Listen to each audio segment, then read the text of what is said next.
we cannot do it alone as Kenya Red Cross Society. So we work with other stakeholders to ensure that we collaboratively pool our resources, we pool our capacities to be able to implement promotion of breastfeeding.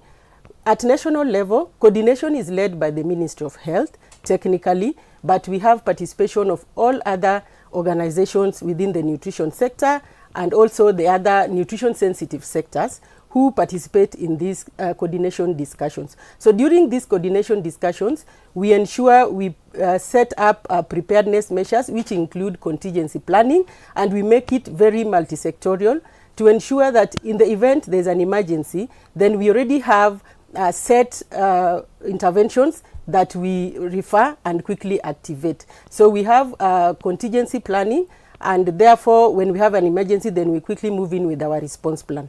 The other intervention we look out for is capacities. We map out capacities, existing capacities within Kenya Red Cross and even within the other stakeholders. This is important because when we have an emergency, then we need to quickly activate these capacities.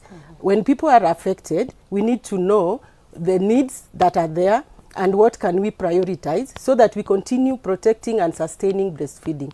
So as an organization, we've invested in capacity building, not just for our Kenya Red Cross staff and volunteers, but also for the government, Ministry of Health staff, because at field level, they are the frontline staff working closely with our volunteers and staff. So we've invested in trainings on maternal, infant and young child nutrition in emergency, and we have a database of the surge capacities which we can quickly activate in the face of an emergency. The other thing we do is to conduct assessments and monitoring, because you can only intervene when you know the needs.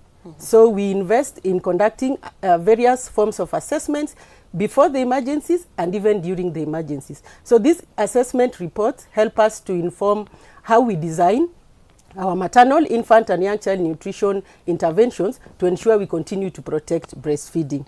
Then we also look at monitoring compliance of use of donations, because during emergencies, we have stakeholders coming in to provide donations to the affected communities. So we also ensure we participate in monitoring compliance so that we don't receive donations that will violate existing legislation.